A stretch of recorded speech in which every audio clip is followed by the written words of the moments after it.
We're joined by Ben Aris. He's editor-in-chief at Business News Europe. Welcome back to the programme, Ben. Now, Eurozone inflation has edged higher after several months of easing. Is this just about high energy costs or the start of a renewed inflationary trend? It's up in the air at the moment. Energy is playing a very important role, and that's what's pushing the inflation up. You mentioned that the underlying core inflation is around 2.5, but the increases in services up by 3%, but energy is up by 10%. And there's two things going on here. I mean, the ECB is being hit by a double whammy because you have a structural increase in energy that was caused by the end of the cheap Russian gas exports to Europe at the start of the war in 2022. And on top of that, now you've got an energy shock, the prices that's connected to the Gulf War, and that's pushing up energy. And Europe is particularly vulnerable to that because it's now dependent on imports of LNG from wherever it can get them, and at the moment it's getting them mostly from Russia. And the tanks are too empty. They started this season sort of record-breaking lows, and so it's importing everything it can, which is also pushing up energy prices. And energy is already running since the end of the Russian gas at twice what it was pre-war. And on top of that, now you've got another boost due to the war. So really what happens in the war, if the Straits of Hormuz are opened again and the energy markets go back to normal, then inflation should come down rapidly. But in the short term, there seems to be no prospect for that.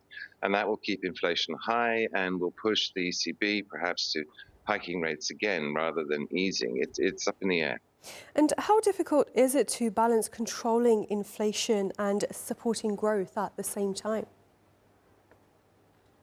Well, that's the key question, isn't it? I mean, if you look across the EU, they're all on the verge of stagnation here. In Germany, they actually went into recession or stagnated in the first quarter.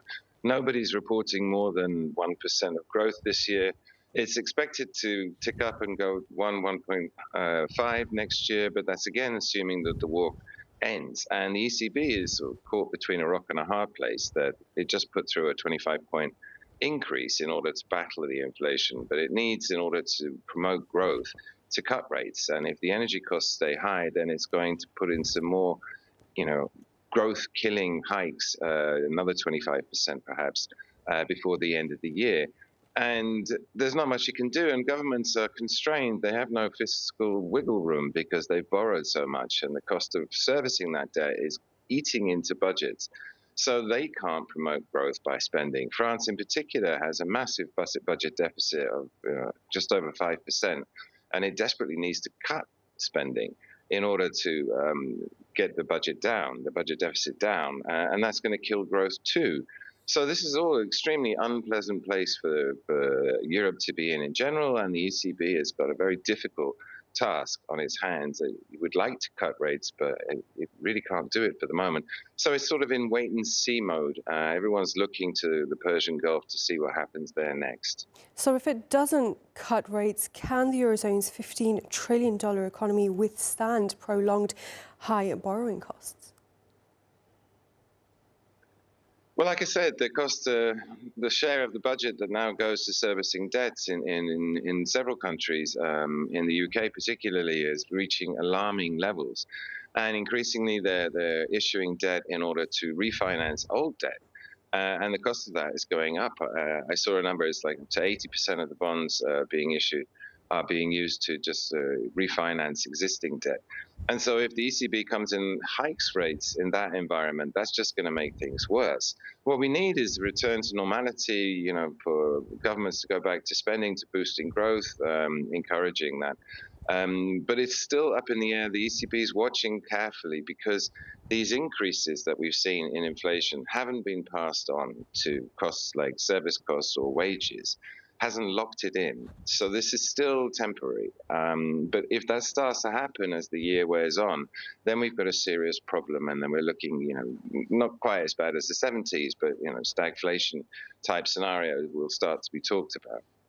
And many parts of Europe have suffered major fires this season. How much will that add to Europe's current problems?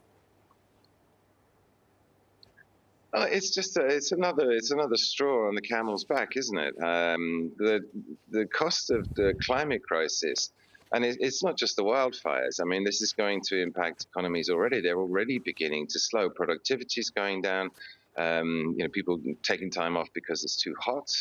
Agriculture is going to be hit, and that's another knock-on effect. We're waiting for a food price shock that's going to be a result of Hormuz, because although the Persian Gulf exports a fifth of the world's oil supplies. It supplies a third of the world's fertilizers. And while the oil still trickled out, the fertilizers didn't at all. That was not prioritized in the beginning of the war.